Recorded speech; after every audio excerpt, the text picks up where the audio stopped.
मित्रों नमस्कार, मैं हूं राजेंद्र सिंह और आप देख रहे हैं व्यू पॉइंट विद राजेंद्र। कला श्रृंखला का यह 25वां अंक प्रस्तुत है और आज हम जानेंगे राजस्थानी चित्रकला की किशनगढ़ शैली के बारे में। राजस्थानी चित्रकला में किशनगढ़ शैली का एक महत्वपूर्ण स्थान है। इस चित्रकला शैली में मारवाड़ शैली की प्रमुख विशेषताएं दिखाई पड़ती हैं। किशनगढ़ के दरबार में इस शैली को व्यापक प्रोत्साहन दिया गया। जोधपुर के राजा उदय सिंह के 8वें पुत्र किशन सिंह ने 1609 ईस्वी में किशनगढ़ रियासत की स्थापना की।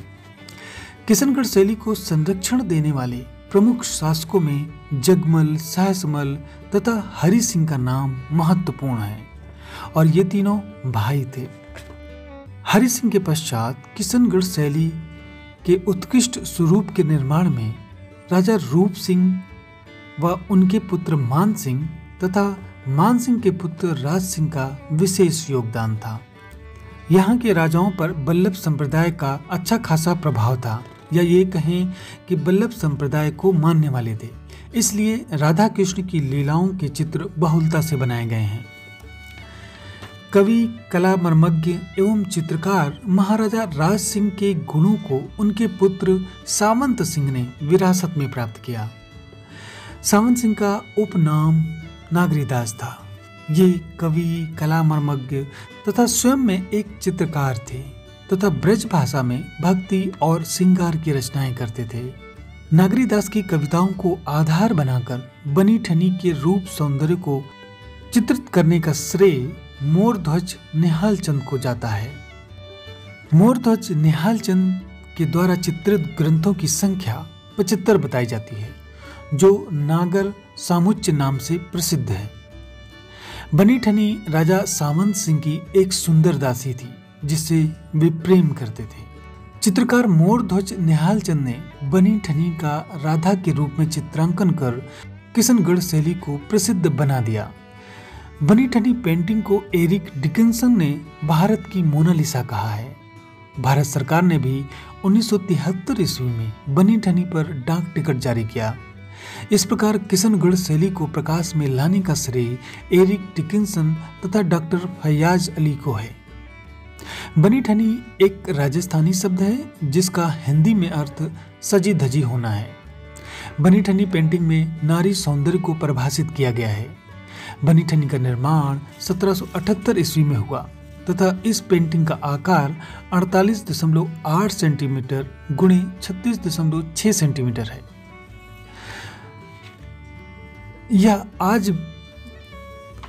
यह पेंटिंग आज भी किशनगढ़ महाराज के संग्रहालय में मौजूद है।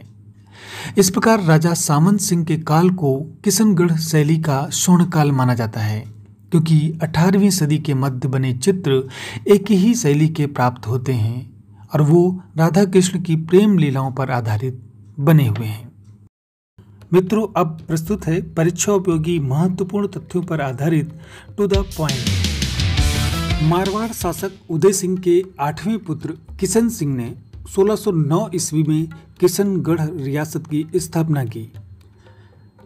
यहाँ के राजा बल्लभ संप्रदाय से संबंधित थे, इसलिए राधा कृष्ण की लीलाओं के चित्र बहुलता से बनाए गए हैं। राजा सावंत सिंह का उपनाम नागरीदास था, जो कि एक कवि, कला मर्मज्ञ तथा स्वयं में चित्रकार थे। इनके समय को किशनगढ़ चित्रकला का स्वर्णकाल कहा जाता है। किशनगढ़ शैली के प्रमुख चित्रकार मोरध्वज निहाल चंद माने जाते हैं, जिन्होंने राजस्थान की मोनालिसा कहे जाने वाली बनी ठनी पेंटिंग बनाई थी। किशनगढ़ शैली को प्रकाश में लाने का श्रेय एरिक डिकिंसन तथा डॉक्टर फैयाज अली को है।